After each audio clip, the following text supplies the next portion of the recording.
ஒரு அரசியல் காழ்ப்புடன் நேர்மை திறனற்று நம்மளை பற்றி குற்றம் சாட்டியுள்ள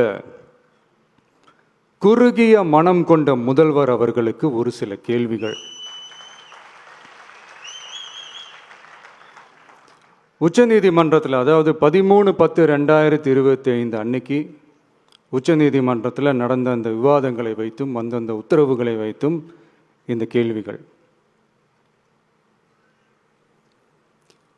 இப்படி பொய் மூட்டைகளாக நம்மளை பற்றி இந்த அவதூறுகளை அவிழ்த்து விட்ட முதல்வர் அவர்களுக்கும் திமுக அரசுக்கும் சார்பாக கோடிகளை கொட்டி அமர்த்தப்பட்ட அறிவார்ந்த வழக்கறிஞர்கள் அவங்க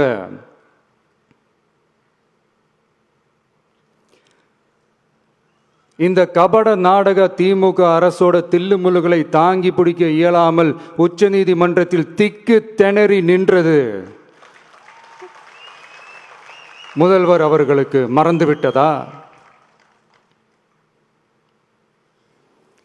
இந்த கரூர் சம்பவத்துக்கு அப்புறமே அவசரமா ஒரு தனிநபர் ஆணையம்,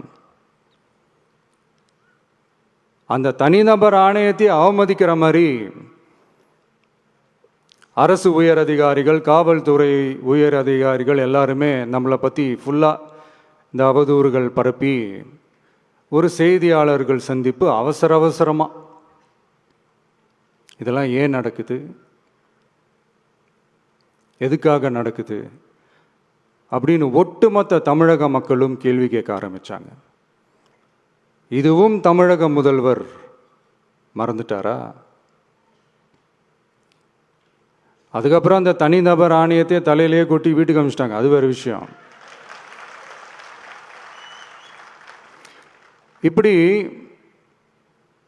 இப்படிலாம் கேள்வி கேட்ட உடனே ஏதாவது பதில் சொல்லி ஆகணும்ல. அதனால சட்டமன்றத்தில் பேசும்போது உண்மை நிலையை தெளிவுபடுத்தத்தான்